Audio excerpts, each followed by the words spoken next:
¿Qué tal? ¿Cómo están ustedes? Bienvenidos a La Cultura Verdadera. Este domingo 1 de octubre ya. Estamos apenas, sacaba la cuenta yo, fíjense, a 7 domingos de las elecciones presidenciales y parlamentarias del 19 de noviembre. Por eso hoy hablamos de política acá en el programa. Entre otras cosas, ese día Chile va a renovar por completo la Cámara de Diputados, con cambios, eso sí, porque debuta en esta elección un nuevo sistema electoral y suben de 120 a 155 los diputados que vamos a elegir ese día domingo. Los 120 que tenemos hoy día están retratados también. En este libro lo vamos a mostrar, ahí está, La dieta de los honorables, ahí está, que escribe Nancy Guzmán. Los trapitos sucios de la Cámara de Diputados es el subtítulo que le pone Nancy Guzmán, que es una periodista que se ha dedicado a escribir algunos libros bien interesantes. Nancy, ahí te está mostrando, y esta es su última producción. Tú has escrito antes de insignes, por llamarlos así, torturadores como el Guatón Romo, como Ingrid Olderock, como el Fanta también antes. Sí. En fin. Y ahora debutas con una clase política, ¿no es verdad?, completa, que es la que está representada en la Cámara de Diputados, en un tono que tiene de investigación periodística, pero también un poquito de sátira, de humor. Sí. A ver, elegí el humor porque parto de... Este libro es como una herencia y es en memoria a un gran periodista que fue el periodista político por excelencia, cronista, Eugenio Lira Massi.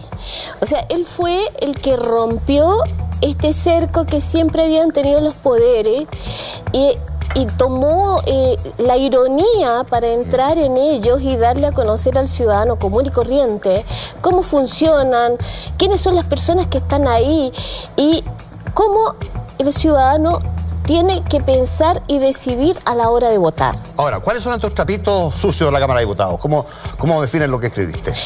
Bueno, los trapitos sucios son todas las irregularidades, las corrupciones, primero que nada hay que decir que la Cámara es un poder que es fiscalizador. O sea, al revés no es el Senado. La Cámara es el que fiscaliza todos los poderes. Y por lo tanto, ¿por qué voy a la Cámara? Es porque yo dije, bueno, si este poder es el fiscalizador, ¿cómo lo fiscalizamos? ¿Quién fiscaliza al fiscalizador? ¿Quién fiscaliza al fiscalizador? Y decidiste meterte en esta lógica y tú vas, en algunos casos, uno por uno, pero en otros casos, para llegar al total de 120, los agrupas por algunas categorías. Tú partes revisando a los 120 con una categoría que se llama Los Rebeldes y ahí metes a Boric y a Jackson, ¿no? Claro, ¿por qué? Porque resulta que cuando tú revisas toda la prensa, los ves en el Congreso, ellos entran como irrumpiendo, no usan corbata, andan con blue jeans, rompen normas, esquemas, atuendo, deciden que quieren bajar los salarios, cosa que era la dieta algo así impensable para los parlamentarios. O sea, todos se enojan, todos se indignan, dicen estos niños chicos que vienen acá, que están acostumbrados a la dieta del papá y resulta que ahora esto les queda grande y por eso quieren bajarnos a nosotros la dieta. Entonces, esta gente que entra, que lleva un aire nuevo a la Cámara, son calificados de rebeldes, porque realmente al interior, en ese poder tan así, tan cuadrado, tan antiguo, estas personas rompen esquemas. Yo me imagino que les va a caer muy mal a las dos que integran la otra categoría el nombre que les das. Las preciosas. Las preciosas, estoy hablando, que son dos diputadas que son efectivamente bien buenas mozas. Muy lindas. Ajá. Sí, claro, a ellas les pongo las preciosas porque les molesta muchísimo que les digas que son lindas. O sea, siempre se enojan, siempre salen con una cara tratando de no mostrarse lindas, tratando de mostrarse que son muy fuertes. Y yo creo que la belleza es inevitable. O sea, yo creo que son brillantes, son inteligentes, son trabajadoras. No les quito ningún mérito porque realmente lo han hecho bastante bien en estos años. Pero le puse un poco de ironía justamente nombrándola por lo que a ellas les molesta. El abogado bromista es otro, que Hugo Gutiérrez. Hugo Gutiérrez. Un hombre hiper ultra reconocido por presentar querellas. Lleva no sé cuántas, como 14 o 15. Lleva muchas querellas. O sea, todo el que se porta mal, él le pone querella. Se lo querella.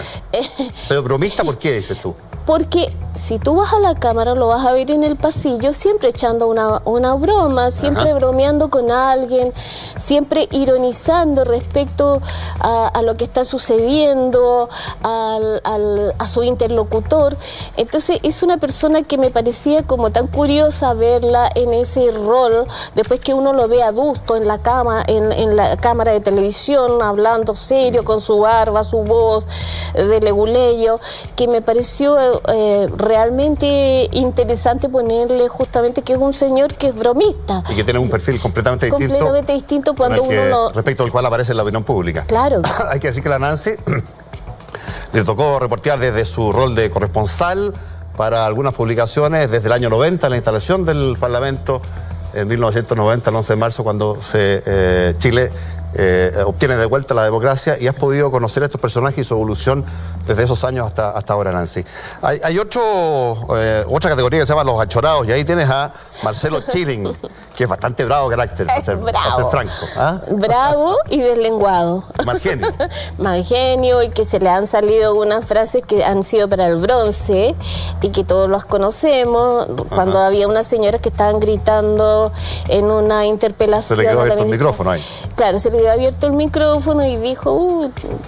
que se fueran las señoras. Que se fueran las señoras. Y el otro que tiene en esa categoría, entiendo que es Gaspar Rivas. Gaspar Rivas. El archienemigo de Luxich. De Luxich, que a mí me pareció muy raro porque yo no lo conocí, no lo vi. Yo estuve ahí 2 semanas o más tiempo como periodista incógnita y él ya estaba desaforado. Pero hablé con varias personas, incluso diputados, preguntando por él, y todos decían que era una buena persona, era una persona, era un diputado como muy especial, porque era el independiente de la derecha, pero sus discursos a veces parecían más de izquierda que de derecha. Y que fue muy raro la rapidez con que fue desaforado y sacado del Parlamento por emitir unas palabras que realmente fueron fuertes, no más fuertes que otras que han dicho otros parlamentarios contra el señor Luxich. Tú, teniendo tanto candidato, 120 ahí, eliges ponerle figuretti a uno de la Democracia Cristiana. Así. Gabriel Silver. A Silver. Le gustan las cámaras al hombre. Uf. Por Dios que le gustan las cámaras.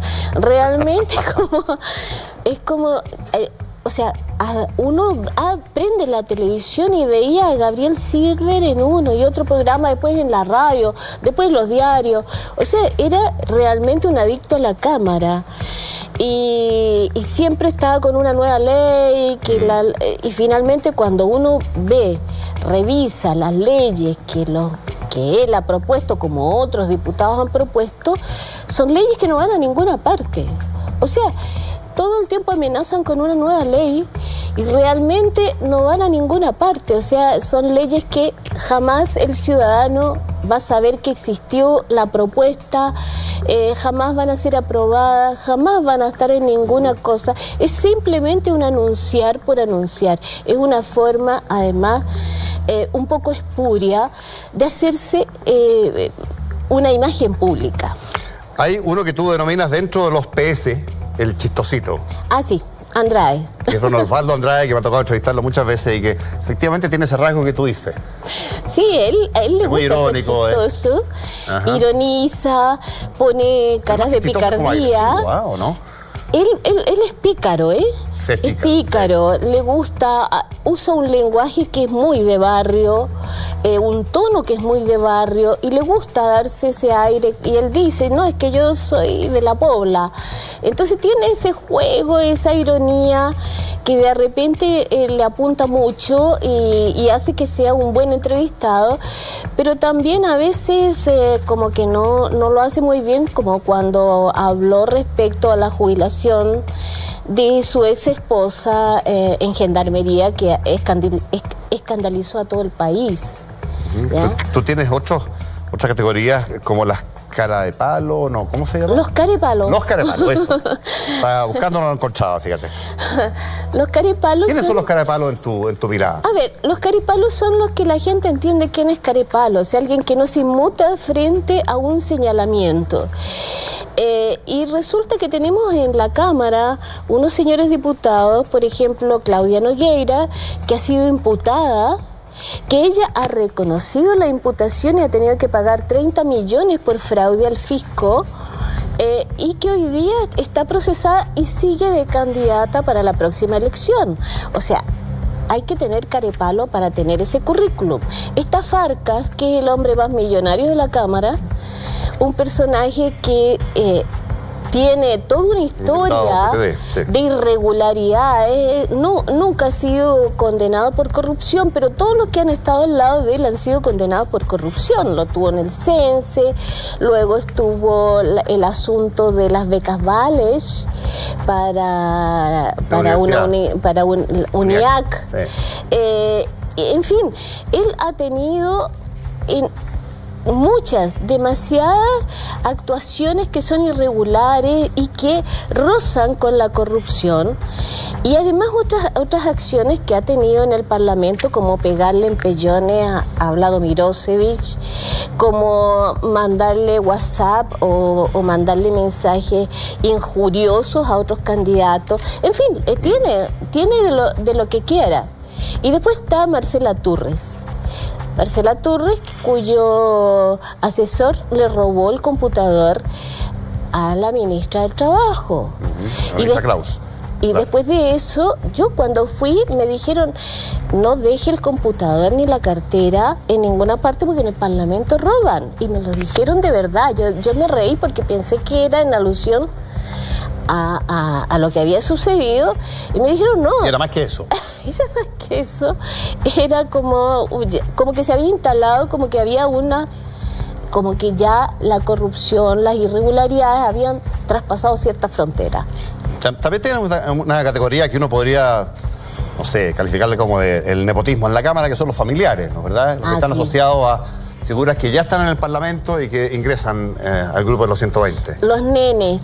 Los nenes son los hijos, los hermanos. Está Coloma, está Juan Antonio Coloma, hijo, que es hijo del senador Coloma, que tiene frases muy curiosas, como decir que él nunca ha visto un corrupto en la Cámara, como que si las personas corruptas tuvieran alguna malformación o alguna que uno pudiera detectarla a simple vista. Está Van Rieselberghe, en fin, hay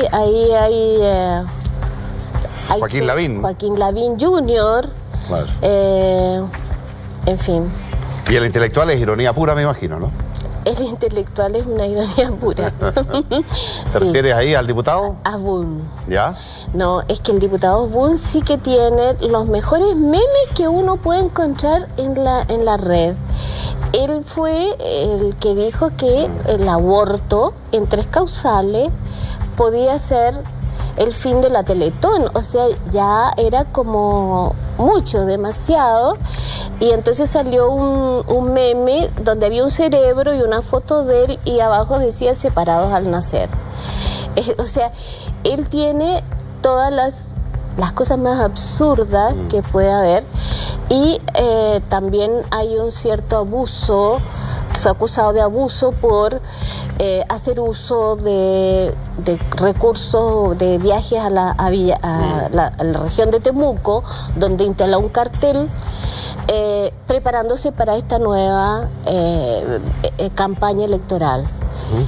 Tienes varias otras, el patriota, el artista. El patriota es el diputado Tarud, que postula ahora al Senado por el Maule. Sí, él siempre le ofrece como guerra. Empujones a Morales. A Evo Morales, al presidente Bolivia. A Maduro, a cualquiera. Él es el primero que va a estar en la guerra, defendiendo al país. Por eso lo pongo de patriota, y además es siempre candidato a presidente, o sea, siempre se postula o se ofrece para candidato a presidente. O sea, tiene buena opinión de sí mismo, dice. Tiene muy buena opinión de sí mismo, es muy gracioso. Ramón Farías es el artista, el que en su minuto fue cantante, Ramón fue por supuesto actor de teleserie. actor de teleserie, galán además. Además de galán. Además era galán, no era solamente un actor, era un galán, que viene desde los inicios de la transición en la política. Primero fue alcalde y luego fue diputado. Bueno, podemos seguir eternamente revisando tu larga lista, Nancy, de diputados honorables. En general, cuando uno revisa tu libro, se encuentra con un tenor, con un fondo de muy mala opinión que me imagino la que tú tienes respecto a la clase política hoy día en Chile. Yo creo que no solamente yo la tengo, porque yo lo que recojo es las encuestas que hay, la opinión que da la gente, lo que dicen los programas de televisión, de radio, y además esas irregularidades. Y por lo tanto, hoy día tenemos que la Cámara y el Senado, o sea, el Parlamento, tiene un 9% de aprobación ciudadana. Y eso es grave en una democracia. La Cámara tiene un 9, claro, es la menor aprobación de todas las instituciones. Tiene la menor aprobación de todas las instituciones. Y los escándalos que vemos cotidianamente hacen que eso no cambie. ¿Y tú crees? Te iba a preguntar exactamente eso, porque estamos enfrentados en 7 domingos más a una elección parlamentaria, en que no solamente se va a renovar toda la Cámara de Diputados, los 120, sino que se va a renovar en exceso, si tú quieres. Vamos a llegar a 155. ¿Tú crees que se modifique la composición política de la Cámara en razón de publicaciones como esta y todo lo que hemos conocido en la prensa? Yo creo que algo va a cambiar, obviamente, no hay que ser muy pitonizo. Debuta el sistema electoral nuevo, qué sé yo, las barreras del chat están más bajas. Pero en términos de los nombres, ¿es probable que cambie, dices tú? Porque no da la sensación de que nadie pague una cuenta pública. Hay algunos que han dicho que ya no van, como el diputado Silva, y hay otros que dicen que ya no van. Ya son los menos. Y otros que probablemente, y uno esperaría, de verdad que esperaría que la gente no los eligiera. ¿A quién te parece a ti, en tu investigación, en tu análisis, que es alguien que no debiera estar en la Cámara? Yo creo que alguien que no debiera estar en la Cámara es alguien que ha cometido serias irregularidades y acciones corruptas. Y ella es Claudia Nogueira, o sea, es como la reina de los carepalos, además. Yo creo que una persona que ella misma asume, porque tiene que pagar, devolver 30 millones de pesos, y hoy día nuevamente está investigada por la misma acción que fraude al fisco, es hacer uso de recursos de la Cámara para financiar campañas, no debiera estar. ¿Es el único caso que tú crees que no debiera? No, yo creo que hay muchos. Hay muchos que no debieran estar, porque de verdad hay gente que tú verás ahí en el libro que uno ni siquiera se acuerda el nombre de las personas. O sea, van a la Cámara... Pero eso no quiere decir necesariamente que no trabajen, ¿ah? Eso quiere decir que... Son menos televisivos, claro. No. Yo creo que son quienes menos trabajan en realidad. O sea, ¿por qué? Porque resulta que tú vas a las sesiones de la Cámara, que yo fui a las sesiones... Y siempre son los mismos los que están. Y son siempre los mismos. ¿Quiénes son, al contrario censo? Los diputados que allí te parecen descatables, meritorios. Yo creo que hay muchos que son meritorios. Muchos. Por ejemplo, dame tu lista de... A mí me pareció... yo siempre lo digo y lo voy a seguir diciendo, porque me pareció muy tierno y muy notable que este chico Vlado Mirosevic es una de las personas diputado que yo más vi trabajar. Él es de un partido liberal que uno dice, ese partido ya no existe, pero existe, y él es el único candidato. Y es una persona que es muy consciente, muy consistente. Lo vi levantar la mano, lo vi discutir, lo vi estar tomando nota, estar presente en todo lo que tiene que estar presente, o sea, estar haciendo su trabajo. O sea, que no es ninguna maravilla, pero está haciendo su trabajo. O sea, lo que uno pide es que hagan el trabajo. Al otro diputado que yo encuentro que me impresionó fue el diputado Poblete, porque uno lo recordaba como... El actor lo recordaba como en esos programas de humor, pero es muy serio, es muy responsable, tiene un buen manejo del lenguaje, cosa que es muy importante, habla de corrido, sin ningún papel, le interesan mucho los temas, o sea, realmente se preocupa de los problemas que la gente lleva a la Cámara de Diputados, porque yo estuve en sesiones especiales donde habían ciudadanos que llevaban a exponer sus problemas. Entonces, a mí me llamó profundamente la atención y en forma positiva. Otro diputado que me llamó la atención en forma positiva es Sergio Aguiló. Ya, que parece, yo no sé, parece que no va de es diputado por el Maule, pero no se reelige. No, parece que no va. Pero es un diputado que lleva muchos años, de verdad, está desde el comienzo de la transición. Sí. Es un diputado muy trabajador, muy responsable. Es alguien que defiende sus principios y los principios de la gente que votó por él, obviamente. Incluso renunció a su partido por corrupción al interior del partido, cosa que es muy compleja, porque quedas en la Cámara como un huérfano. Están todos en un sector. ¿De la derecha rescatas alguno? Sí, a Belolio. Jaime Belolio. Jaime Belolio es un chico que a mí me pareció muy trabajador, me parece inteligente, me parece que tiene claras las posiciones en los antagonismos con el otro sector joven. Es un muy buen diputado, realmente un muy buen diputado. Después hay otro que es Ward, creo que es. Felipe Ward. Sí. Felipe Ward. Que es candidato a senado. Y es bueno, y este chico Godoy, que es el hijo de la, sí, de la ¿cómo se llama? De la Regalo. La Regalona. Claro. Sí, que son gente que de verdad uno le da confianza porque trabajan, porque no tienen irregularidades, porque Carmen Ibáñez, claro. De Carmen Ibáñez, y además nieto de una familia de mucho pasado, sí, republicano y político. A mí me parece que son personas que realmente valen la pena Hugo Gutiérrez, vale la pena Las Preciosas, por ejemplo, una las ve siempre trabajando, siempre en su rol de defender sus ideas. Uno puede tener ideas distintas respecto a todo, pero lo que uno espera es que cumplan con la función que le entrega el ciudadano. Ellos son representantes de los ciudadanos y que cumplan esa función. Bueno, Nancy Guzmán, periodista, te agradecemos especialmente haber estado acá para conversar de este libro. Ahí lo estamos mostrando, La dieta de los honorables, ¿alcanzamos? Claro, que ya está en librería, ¿o no? Sí, está en librería. Sí, está en librería. Ya está. Te agradezco, Nancy, haber estado acá, que lo pases bien, buenas noches. Y buenas noches, gracias. Vale, a la vuelta estamos hablando de economía. Fíjense que hace unos días otro economista dijo que los chilenos éramos analfabetos en materia de economía, de conocimiento económico. Bueno, vamos a hablar de economía, le vamos a dar un espacio aquí en La Cultura Verdadera a este tema que parece ser cada vez más relevante. Ser culto económicamente es casi una exigencia de los tiempos. De eso hablamos al regreso.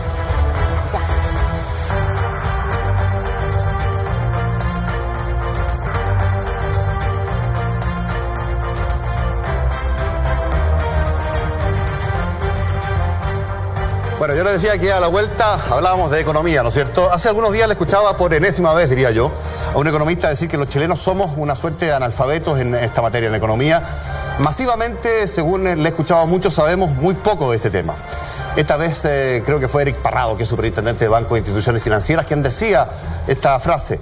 Pero hay muchos otros que piensan parecido y lo han dicho además públicamente. Por eso acá en La Cultura Verdadera quisimos darle un espacio a este tema de la economía. Ser culto económicamente hoy día parece ser algo particularmente necesario.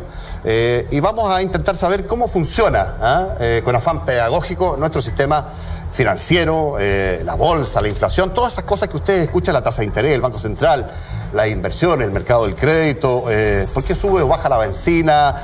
En Chile el cobre, su precio, las FP, que forman parte central del mercado de capitales y que están puestas también encima de la mesa y están puestas, por ende, en cuestión.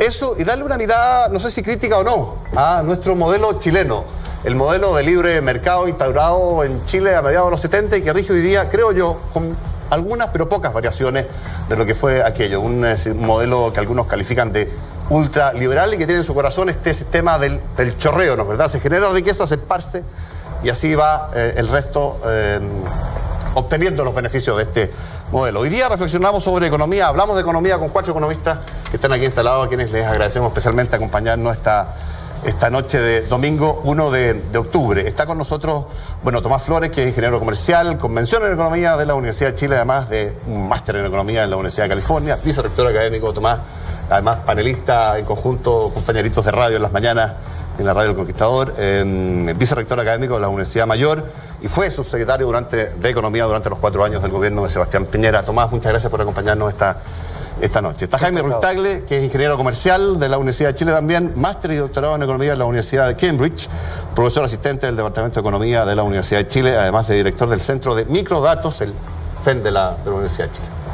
Muchas gracias. Y un montón de otras cosas, Jaime, pero es largo. No te preocupes. No es necesario. Está don Andras Uthoff, ingeniero comercial de la Universidad de Chile, máster y doctor en Economía de la Universidad de Berkeley, ex integrante, ustedes saben bien, los que siguen la prensa el día a día, ¿no es verdad?, de la Comisión Bravo, Comisión Asesora del Sistema de Pensiones, creada en el 2014, Andras, por la presidenta Bachelet, ¿no? Y claro. Hubo otra antes también. Y hubo otra antes. Consejero del Consejo Consultivo Previsional, que asesora a la Subsecretaría de Previsión Social, ha sido asesor regional de la OIT, de la CEPAL, en fin, bueno, aquí seguimos. Gracias por la invitación. Y don Willy Díaz también está completando esta mesa, que es economista también, ingeniero comercial, Convención de Economía de la Universidad de Chile. Convención de Economía de la Universidad de Chile. Académico, investigador, consultor chileno, ex vicepresidente ejecutivo de la estatal Empresa Nacional de Minería, la NAMI, Willy, además tiene un MBA ahí en la Católica, fue subdirector de Economía del Mercurio y director de... Subdirector de Economía y Negocios del Mercurio. Exacto. Y editor de Economía de la Tercera, sí. Lo mismo. Además, panelista de televisión, de radio, bien conocido don Willy. Así que también te agradecemos, Willy, muchas gracias por acompañarnos. Quiero plantear primero esta duda. Yo planteaba una idea al iniciar, que era esta frase que han dicho más de algunos, la dijo Parrado últimamente, que somos analfabetos los chilenos en general en economía. No sé, ¿cómo lo miras tú? Mira, efectivamente hay estadísticas que apoyan lo que ha dicho el superintendente. Recientemente hay un proyecto liderado por Ana María Luzardi en Washington. Ajá. Sobre una encuesta global de conocimiento financiero. ¿Y por qué es tan importante el conocimiento financiero? Porque cada día nosotros estamos tomando más decisiones financieras que nos afectan a nosotros, a nuestras familias, a nuestros hijos. Y esas encuestas son lapidarias, no solo en Chile, en todo el mundo, incluso el mundo desarrollado.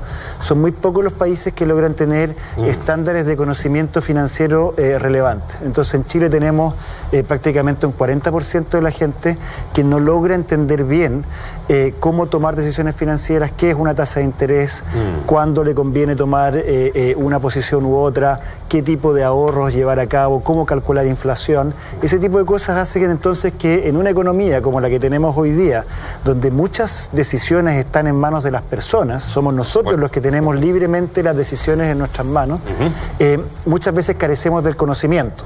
Y eso es muy complicado. No, sí, déjame ir abriendo el panel. Tomás, yo no sé qué mirada le das tú. Tengo la sensación yo que efectivamente esta frase hace carne, ¿no es verdad? Que somos un poquito analfabetos. A mí me llama mucho la atención algún caso.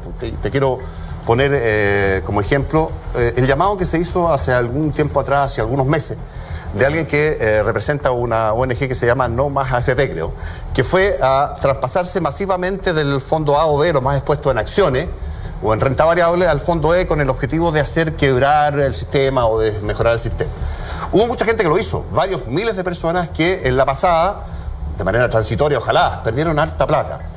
Tomaron una decisión errada financieramente, probablemente sin consultar los riesgos que eso importaba. ¿Tú sientes que somos analfabetos también, Tomás? Sí, por cierto. En este tema. Y de hecho les quiero contar la experiencia que a mí me tocó. Justamente el diagnóstico de que, si bien es cierto, ya Chile es una economía que tiene ya más de 40 años de sistema de mercado, en que los consumidores paulatinamente han ido tomando conciencia de sus derechos, y por tanto ya saben efectivamente si un kilo de pan es más caro acá o allá, o si lo están engañando al comprarlo. Este llamado permanente a comparar precios. Exactamente, no lo son en relación a productos financieros. Muchos de ellos que son de compra no regular, como por ejemplo un crédito hipotecario. ¿Te fijas? La mayoría de los veces con suerte la vida. Exactamente. Entonces, claro, no es lo mismo que comprar pan toda la semana, comprar un crédito hipotecario. Eso motivó justamente lo que en su momento, durante el gobierno del presidente Piñera, se denominó el CERNAC financiero, que era establecer justamente la revisión de los contratos, porque en la medida que tú no sabes bien lo que estás comprando, se genera la oportunidad para que abusen de ti. Para que el Estado revisaba por ti que eres consumidor no informado. Exactamente. Eso generó la revisión de todos los contratos de adhesión en materia financiera, eliminó una serie de cosas cláusulas abusivas. Ventas atadas, por ejemplo. O ventas atadas. Que las personas efectivamente miraban la compra de este vaso y veían la cuota. Efectivamente veían la cuota y decían, mira, estos son 36 cuotas de 2.000 pesos. ¿Cómo no va a poder pagar 2.000 pesos? Pero evidentemente estaba comprando un vaso y estaba pagando 3 vasos. porque no se daba cuenta de efectivamente el costo financiero implícito en ello. El CERNAF financiero crea, entre otras cosas, y aquí una cosa bien curiosa que demuestra justamente la validez de la hipótesis, de la ignorancia, es poder resumir en un solo indicador todo el costo que involucra una operación financiera. A eso le llamamos carga anual equivalente, que contiene las comisiones. Mira, vamos conociendo términos la carga no anual son de equivalente. uso cotidiano. El CAE. Dicho se estableció, te fijas, en el reglamento yo puse que cada vez que tú vas a pedir una cotización de crédito, en la parte superior derecha Están obligados. está obligado a colocarse el CAE. Y con letra grande. Tú sabes que tuve que regular el tamaño de letra, claro, porque ponían al principio una letra pequeñita, el tamaño de letra, de manera tal de que tú podías tomar esa cotización, pedir otra en otra institución. La habrían y poderla puesto en comparar. blanco incluso. Entonces, ¿cuál es el problema? Señor Ley, Vale. usted no me va a creer esto. Sí. El resto de los panelistas Dígame, tampoco. doctor. El CAE, efectivamente, la abreviación de carga anual equivalente, bueno, es un número, hay una fórmula que lo establece. Cuando echamos a andar ese CERNAF financiero, al poco tiempo me empezaron a advertir de que había un problema. De que las personas veían la palabra CAE, que era una sigla, y creían que era como un descuento. Y por tanto, preferían el crédito que tenía el número más grande. O sea, todo al revés del objetivo planteado. Exactamente. Andrés, ¿tú miras con escepticismo esto? No sé. Es que yo creo que este tema del analfabetismo financiero surge sobre todo por la responsabilidad que se les dio a los ciudadanos en el plano previsional. Y ahí tienen que tomar muchas decisiones que a mi juicio no debieran tomarlas. O sea, yo creo que tener una buena pensión no debiera basarse en un mercado de ahorro individual. Vamos a llegar a ese tema. Sí, no, por supuesto, lo veremos. Seguramente vamos a tener puntos de debate. Tenlo por seguro. Pero ahí, Y amenaza ya. pero ahí es cuando se le está pidiendo a toda la ciudadanía. Ajá. Y la ciudadanía no somos todos profesionales, no somos todos educados en la universidad, algunos no tienen secundaria, universitaria, entonces es lógico que sean analfabetos de muchas cosas y entre ellas financieras. Yo creo que en el plano del consumo falta regulación y Tomás ya dijo una de ellas que iba enfocada a señalar lo que es el CAE, que creo que es bueno, pero además enseñar que después lo que es el CAE para que tomen las buenas decisiones. Pero mira, en materia previsional yo creo que cuando uno va en un vuelo a Puerto Montt, tú te subes a un avión en un pool y hay un piloto que te maneja y te lleva a Puerto Montt. O sea, tú cumpliste tu objetivo. Y a mi juicio en el tema de pensiones es lo mismo. Uno tiene que cumplir un objetivo, tiene una necesidad de llegar con una pensión en la vejez, pero no necesariamente tiene que estar tomando decisiones financieras todos los días. Pero ese es un tema que yo creo que vamos a debatir a más largo plazo. Entonces, perdón, para cerrar mi punto, yo creo que hay que matizar esto del analfabetismo financiero. No creo que todos tengan que separar. Estén colocados, obligados a hacerlo. También regular y ayudarlos. Ok. Mira, Willy. yo tengo un punto que es un poco distinto. Yo creo que parte del analfabetismo, que yo creo que es cierto por la evidencia, por lo que decía el superintendente Parrado, yo creo que además también es responsabilidad nuestra. Y en eso hago un mega culpa de la profesión. ¿De quién? ¿De los economistas? De los economistas, porque nosotros ¿Qué le ponemos sentido? palabras difíciles a cosas que son fáciles. A mí me tocó, cuando estuve en la tercera, me tocó editar un texto de un periodista que escribía una nota producto de una entrevista a un operador financiero y le hablaba del default en Argentina. Estábamos en la época de Menem, ¿no es cierto? Lo anterior al corralito. Claro. Entonces hablaba del default y habló en la nota de default. Entonces yo le llamé y le dije, ¿qué es lo que es default? Bueno, mira, en realidad es cuando hay cesación de pago. Bueno, ¿y por qué no lo pones así? Porque en realidad nosotros no nos crean, le ponemos palabras difíciles a cosas que son fáciles. ¿Para qué? Porque yo creo que si no tendríamos pega, porque la economía es mucho más simple. La economía es mucho más básica. Ahora, cuando el ministro de Hacienda, cuando el ministro de Hacienda presenta la ley de presupuesto, hace lo mismo que cuando el papá y la mamá se juntan para ver cuánta plata van a tener y cómo la van a gastar. No es más que eso. La ley de presupuesto. Las variables son un poquito más complejas.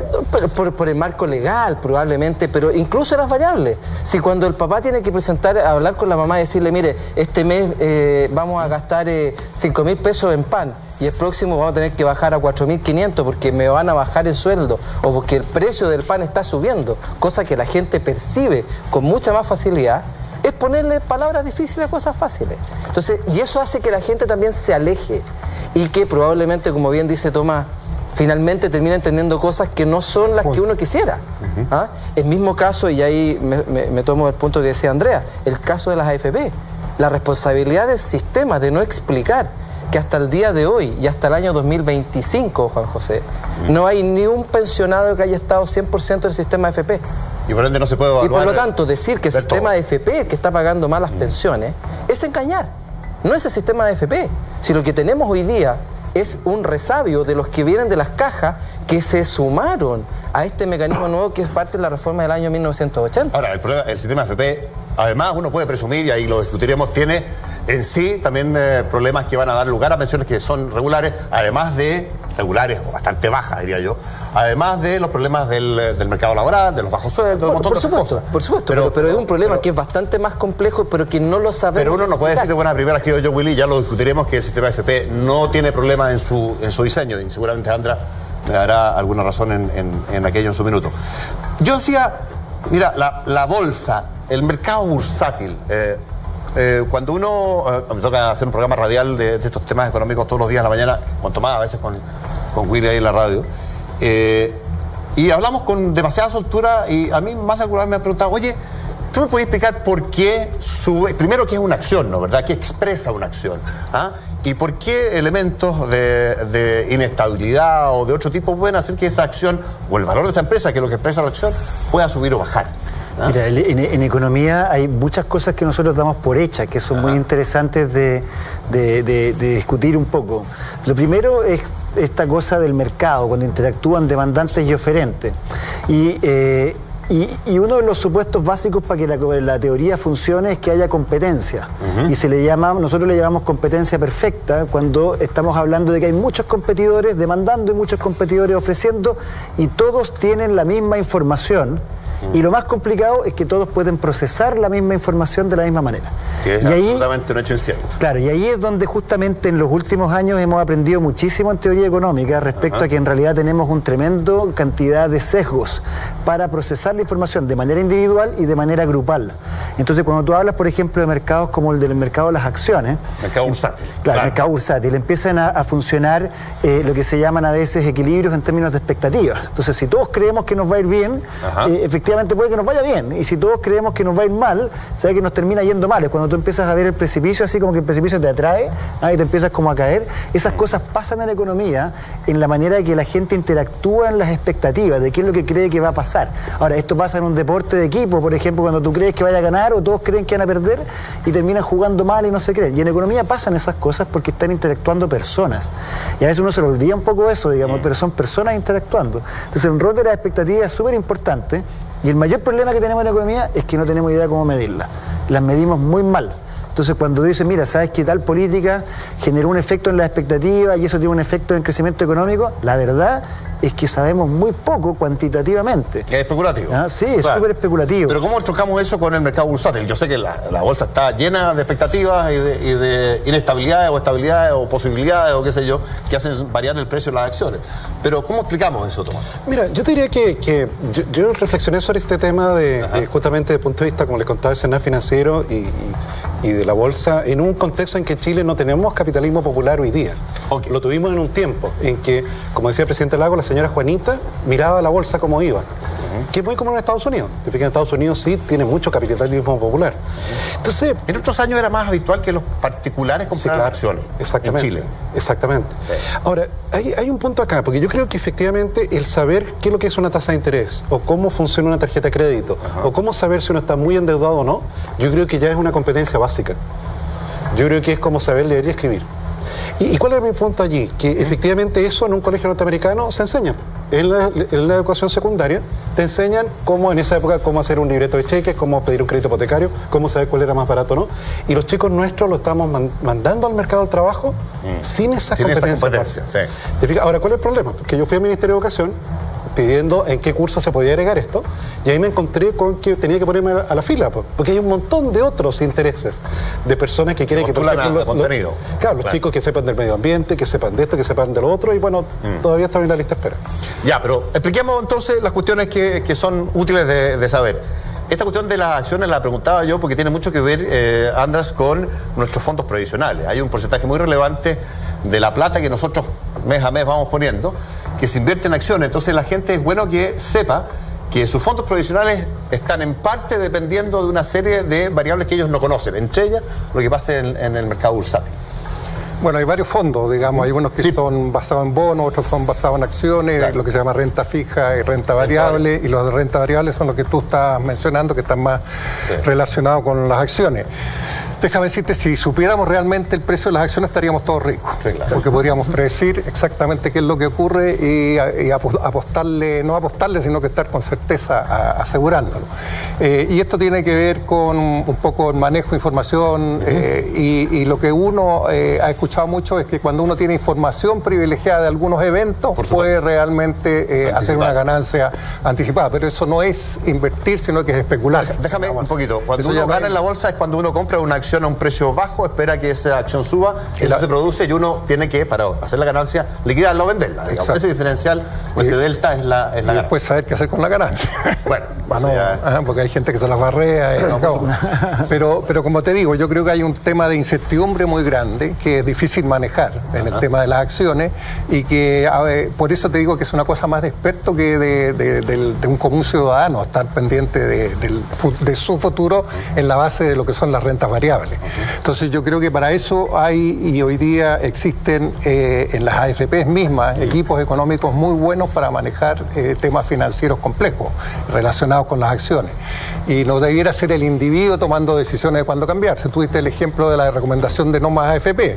Claro. Yo creo que No Más AFP dijo, bueno, si al final queremos tener certeza, lo mejor es estar en el fondo E, que es el que menos vulnerabilidad tiene. Porque si bien uno le puede apuntar y de repente ganar, el próximo año tú puedes perder un porcentaje. Todo lo ganado. Todo lo ganado. Claro. Y ahí está esta recomendación de que si usted pierde, no se vaya, sino que manténgase porque eso se va a recuperar. Pero todo eso es incertidumbre. O sea, lo que te están recomendando son incertidumbre. Porque si ellos la tuvieran tan clara, estaríamos todos ricos, como te digo. Willy. Sí, yo insisto en que aquí nosotros hemos alfabetizado mal. Comparto con el panel, digamos que aquí probablemente haya que explicar estas cosas más desde la base, más desde lo cercano a la gente. Pero también creo que las personas hoy día están mucho más hiperinformadas de lo que era antes. O sea, antiguamente uno se podía enterar por esto con los diarios cuando los compraba. Hoy día está toda la información en Internet. O sea, creo que ha habido una revolución en la información que es uno de los puntos claves para que los mercados funcionen. Que también es un constructo teórico que nosotros inventamos, sobre el cual en realidad tratamos de colocar como lo mejor en la competencia perfecta, sabiendo que no hay infinitos consumidores, que no hay infinitos compradores y que la información tampoco es perfecta. Ya, pero la hiperinformación ha dado lugar a una información veraz que le sirva a la gente porque no es capaz de procesarla, porque es, entre otras cosas, mucha. Por supuesto, es que dado eso, efectivamente, primero tiene que haber información. Y en eso creo que todo lo que apunte a mejorar la información hacia el consumidor es siempre mucho más beneficioso. Sí, no, por supuesto. Gente, mientras más información tiene, mejores decisiones va a tomar siempre. El punto está en que también tiene que saber procesarla. Y es ahí donde probablemente en subsidio el Estado tiene mucho que hacer en tratar de clarificar esa información y que la gente pueda, de una forma mucho más simple, sintetizar esa información y poder tomar una decisión. Es que a mí me parece súper interesante lo que decía, me quedé pensando en lo que decía Andrés hace un rato. Cuando alguien en una crisis financiera bursátil le baja mucho su fondo, está en el fondo A o el B, que son los más expuestos a renta variable, la recomendación es que se mantenga ahí en tanto el tiempo que sea necesario para que esa capitalización se recupere, porque debieran rebotar o subir o volver a subir esas acciones. Es interesante entonces explicar, porque hay gente que te pregunta, oye, perdí toda mi plata, viejo. Tranquilo, esto puede recuperarse, ¿entiendes tú? Y hay que mirar las variables del mercado de tal suerte que las acciones puedan tener fundamento para eventualmente volver a subir. Pero se generan crisis personales que dan lugar a movimientos como el No Más AFP también, entre otras cuestiones, porque para mí el sistema AFP tiene otros problemas. Es que hay dos cosas... Se agudizan crisis por falta de información, ¿me entiendes o no? Es que hay dos cosas que no se explican bien. Una es que los fondos de pensiones se mueven mucho y tiene mucho que ver con el ciclo de vida del trabajador. En qué fondo esté, tiene mucho que ver con cuánto tiempo le queda para jubilarse. Si, como bien decía Andrea, uno está en el fondo con mayor nivel de riesgo, efectivamente, y es más joven, obviamente quédese. Sí, total, va a tener mucho más tiempo para poder recuperar, hacer esa recuperación patrimonial. Si está un año pero si uno está muy cerca de jubilar, tiene que tomar un fondo que es mucho más conservador. ¿De acuerdo? Eso es como lo primero. Y lo segundo es que una de las fallas que yo creo que, a pesar de que José Piñera dijo que el sistema era perfectible, y lo dijo varias veces, hay algo de eso que es muy profundo. Y es que cuando se definió el 10% de la cotización del trabajador, de su sueldo bruto, La verdad es que hasta el día de hoy nadie me ha podido explicar por qué fue 10, no 8 o 12. O 20. Te dijo 20, 25, 34. Sí, en alguna. Sin embargo, fíjate que el gran problema, a mi juicio, que tiene el sistema de AFP en la cotización es que no se hace cargo del ciclo de vida del trabajador. Si la cotización fuera escalonada en el tiempo, vale decir, mientras más joven, donde además tienes mayor capacidad de ahorro, porque estás solo, porque no estás casado, no tienes hijos, tú tienes una cotización del 20% entre los 18 y los 35 años.